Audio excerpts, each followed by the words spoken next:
చూడండి, ఇక్కడ ఒకానొక దినమున ఎలీషా ప్రవక్త, తెలిసిన విషయమే, మరి వాక్యాన్ని కూర్చున్నాం కాబట్టి చెప్పుకుంటున్నాం. ఎలీషా ప్రవక్త ఆ షునేము పట్టణమునికి వచ్చినప్పుడు అక్కడ ఒక స్త్రీ ఉన్నారు. ఆ స్త్రీ ఎవరు? గనురాలు.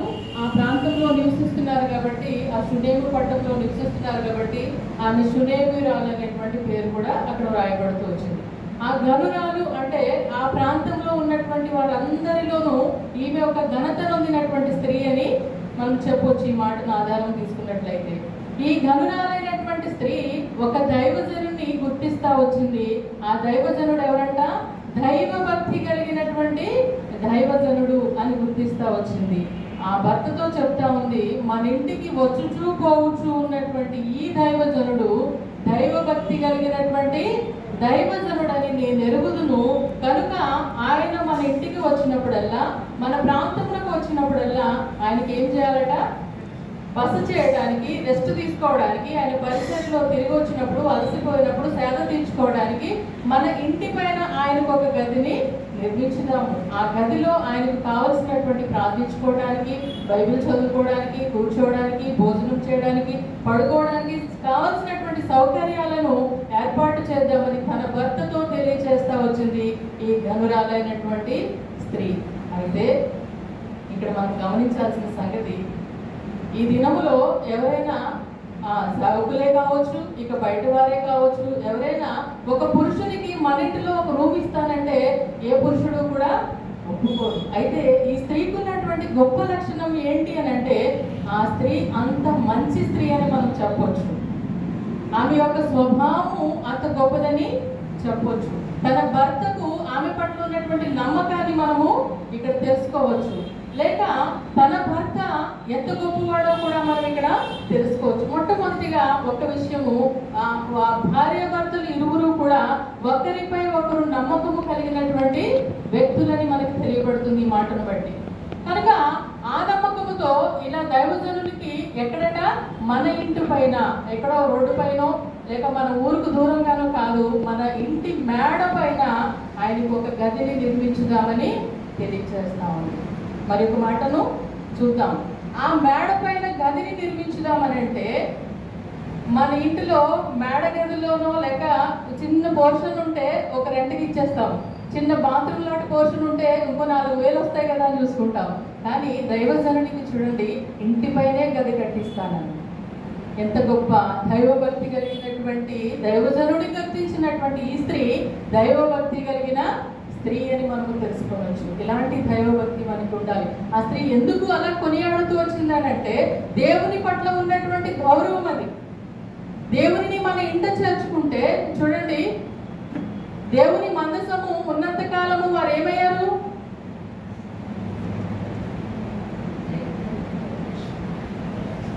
దేవుని మందసము వారి ఇంటిలో ఉన్నంతసేపు వారందరూ కూడా దీవించబడుతూ వచ్చారు.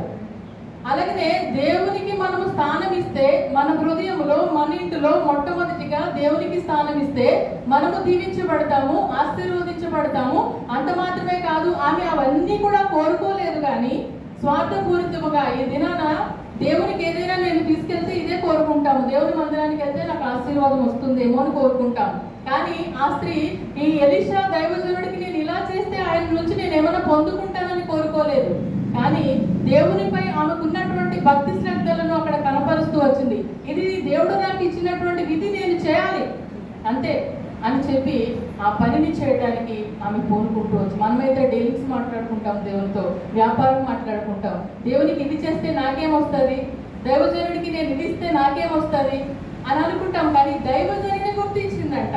ఈ దినాల్లో ఎవరు మంచి దైవజనులని గుర్తెరిగేవారుగా కూడా మనం ఉండాలి. చాలా మంది దైవజనులు ఉంటా ఉన్నారు, చెప్పుకోవసరం లేదు, కానీ పేరు పెట్టుకుని చాలా మంది ఉంటా ఉన్నారు. అందులో దైవభక్తి కలిగిన దైవజనుడు ఎవరని మనం గుర్తెరగాలట. ఆయనకి ఏం చేయాలి? మన ఇంటిలో స్థానం ఇవ్వాలి, మన హృదయంలో స్థానం ఇవ్వాలి, మనలో ఆయనకి స్థానం ఇవ్వాలి. అంతేకాదు, మొట్టమొదటిగా దేవునికి స్థానం ఇచ్చిన వారమైతే దైవజనుని గుర్తించిన వారంగా ఉంటాము. ఆ దైవభక్తి మనలో కూడా ఉంటుంది. అందుకనే ఈ దైవభక్తి కలిగిన స్త్రీ ఆయనకు స్థానం ఇస్తూ వచ్చింది. అయితే ముందు టైం లేదు కాబట్టి నేను చెప్పేస్తా ఉన్నాను, చదువుదా పర్వాలేదు, ఫాస్ట్గా చదవగలిగితే చదవండి. చదువుతారా? రైట్, చదవండి.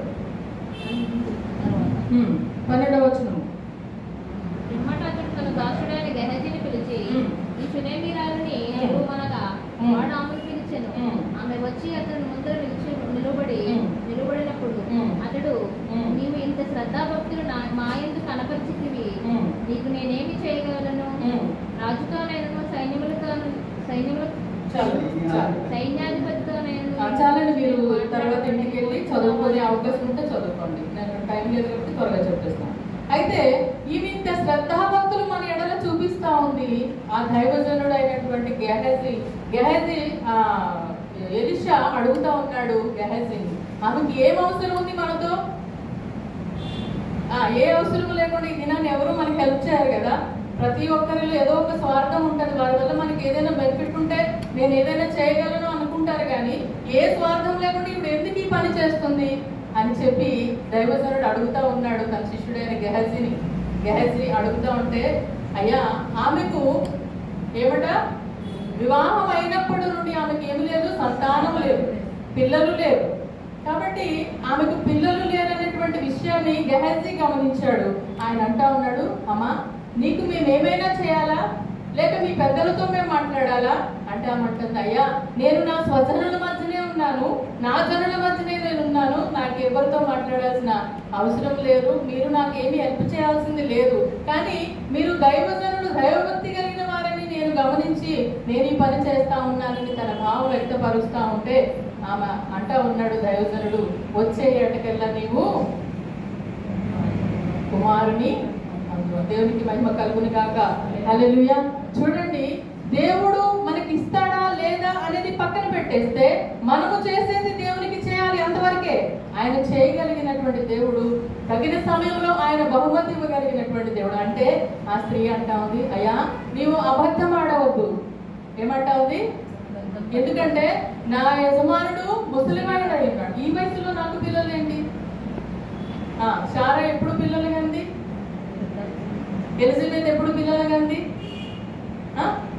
100 సంవత్సరాలు, 90 ఏళ్ళు. ఆయనకి అసాధ్యమైనది అది. ఆయన రాళ్లతో కూడా పిల్లలను పుట్టించగలరు. యోహానుతో చెప్తున్నటువంటి మాట, ఈ రాళ్లతో కూడా పిల్లలను పుట్టించగలిగినటువంటి దేవుడు. మీరు ఇశ్రాయేలు ప్రజలను విర్రవీగుతున్నారేమో అని యోహాను వారికి హెచ్చరిస్తా ఉంటున్నాడు. కనుక దేవునికి అసాధ్యమైనది ఏదీ లేదు. ఆయన సమస్తమును చేయగలడు. కనుక 90 ఏళ్ళు కాదు, 100 ఏళ్ళు కాదు, 1000 years అయినా కూడా ఆయన చేయగలిగినటువంటి సమర్థత కనుక, అయ్యా మీరు అబద్ధం ఆడవద్దు అంటా ఉంది ఆ స్త్రీ. కానీ అది అబద్ధం కాదు, దేవుని మాట సత్యమైనది. ఆయనే సత్యమైనటువంటి దేవుడు. ఆ దైవజనుడు యథార్థంగా చెప్పాడు, వచ్చే ఏటకల్లా నీవు సంతానమును కలిగి ఉంటావు, మగబిడ్డకు జన్మనిస్తావని చెప్తే వచ్చే ఏటకల్లా ఆమె కుమారుని కంట వచ్చింది. చూడండి, దేవుడు ఒప్పందం కుదుర్చుకోలేదు, కానీ దేవునికి చేయాల్సిందేదో ఆమె చేసింది. రెండవదిగా దేవుడు ఆమెకు ఏమి చేయాలో అది చేస్తా వచ్చాడు. అయ్యా నేను నీ సన్నిధికి వస్తాను, గుండు కొట్టించుకుంటాను, నీ సన్నిధికి వస్తాను, ఇంత కానుకిస్తాను, ఇదిగో నా పిల్ల పాస్ అయితే, నా పిల్లకు పెళ్ళైతే, లేక నేను బాగుంటాను. మనం బిజినెస్ మాట్లాడుకోవద్దు దయచేసి. నీకు దేవుడు ఏది విధి ఇచ్చాడో అది చేయండి. దైవజనుడు, ఇక్కడ దైవజనునికి విలువిచ్చింది, దైవజనుని గుర్తించింది, తన ఇంట చేర్చుకుంది. అలాగనే మొట్టమొదటిగా దైవజనుడికి ఇవ్వాల్సిన గౌరవం మనం ఇవ్వాలి, ఆయనను మన ఇంట చేర్చుకోవాలి. ఎవరు దైవభక్తి కలిగిన దైవజనులో గుర్తించాలి. మొట్టమొదటిగా ఆ స్త్రీ చేసిన పని అది. రెండవదిగా దేవునికి మన గృహంలో, మన హృదయంలో అందరికీ స్థానం ఉంది, కానీ మనిషి కుమారుడికి ఏం లేదట, అన్ని పెట్టుకుంటాం.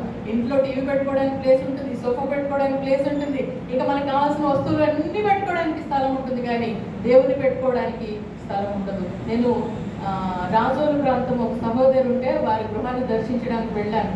నన్ను పిలిస్తే గృహగుడికి వెళ్ళినప్పుడు వాళ్ళ ఇంట్లో చాలా చక్కగా అన్ని ఉన్నాయి, అన్ని బెడ్రూమ్ ఉంది, కానీ దేవునికి ప్రత్యేకంగా ఒక గది ఉంది.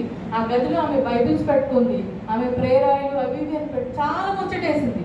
దేవునికి ఒక ప్రత్యేక, ఉదయం లేవగానే ఆ గదిలోకి వెళ్ళి ప్రార్థన చేసుకుంటారు. మనం ఎక్కడ చేసుకున్నా పర్లేదు, కానీ మనం మెట్ల మీద గట్ల మీద ఎక్కడో చేసుకుంటాం. కానీ దేవునికి ఇవ్వాల్సినటువంటి ప్రధానమైన స్థానం ఏదైతే ఉందో అది మన ఇంటిలోనూ మన హృదయంలోనూ ఇస్తే కనుక దేవుడు మనల్ని ఆశీర్వదించే దేవుడుగా ఉంటా ఉన్నాడు. కనుక ఈ విషయాన్ని మనం గమనించి మొట్టమొదటిగా మనం మంచి వారమై ఉండాలి, దైవభక్తి కలిగిన వారమై ఉండాలి. మన ఇంటిలో దైవభక్తి కలిగినటువంటి దైవజనుడు వస్తున్నప్పుడు ఆయనను ఆతిథ్యం ఇచ్చినట్లుగా ఉండాలి. మూడవదిగా మొట్టమొదటిగా దేవుని మన హృదయంలోను ఇంటిలోను చేర్చుకున్నట్లయితే ఆయన నీకు ఇస్తాడా లేదా సెకండరీ, కానీ ఆయనకు మనం చేయాల్సినది చేయాలి. బిజినెస్ ఆయనతో మాట్లాడుకోవద్దు, వ్యాపారం ఆయన దగ్గర చేయవద్దు. అందుకనే అక్రమం చేయవారులారా ఎప్పుడు అన్నాడు ఈ మాట? దేవుని మందిరంలో వారు వ్యాపారం చేస్తా ఉన్నారు. హృదయమే ఆయన ఆలయము. ఈ హృదయమైనటువంటి ఆలయంలో ఆయన చేర్చుకోవాల్సినటువంటి ఈ ఆలయంలో మనం వ్యాపారం మాట్లాడుకుంటా ఉన్నాము దేవునితో. కనుక ఆ వ్యాపారం మాట్లాడుకున్నప్పుడు ఆయనకు కోపం వచ్చిందట, కలత చెందినాడట. ఆ కోపం, ఆయన శాంతమూర్తే కాదు, ఆయన ఎంత శాంతాన్ని ప్రదర్శిస్తారో అంత కోపాన్ని కూడా చూపిస్తూ ఉంటాడు. అయితే ఆయన శాంతము దీర్ఘకాలము, ఆయుష్కాలం ఉంటుంది, ఆయన కోపము క్షణం మాత్రం ఉంటుంది. ఇదే మనల్ని ఇంకా పాపం చేయడానికి తీసుకెళ్తా ఉంది. ఎందుకని? ఆయన శాంతమూర్తి అని గమనించి ఆయన కోపం తక్కువే కదని మనం గుర్తెరిగి, అంతే కదా దేవుడు క్షమిస్తాడు కదని మనం ఇంకా తప్పు చేయడానికి, పాపం చేయడానికి ముందుకెళ్తా ఉన్నాం. ఎందుకంటే దేవుడు శాంతమూర్తి అని గుర్తెరిగి. కనుక దేవుని యొక్క మందిరము అనగా ఏంటి? నీ హృదయమే ఆయన మందిరం. ఆయన నిర్మించుకున్నటువంటి మందిరము. మనమే ఆయన దేవాలయం, నీవే ఆయన దేవాలయము. ఈ దేవాలయాన్ని మనము దేవునికి ఉపయోగించాలి, దేవుని చేర్చుకోవాలి. ఆ లోకంలో ఉన్నటువంటి సినిమాలకి, షికార్లకి, వ్యంగ్యమైనటువంటి సీరియల్కి అన్నింటికి స్థానం ఉంది నా హృదయంలో.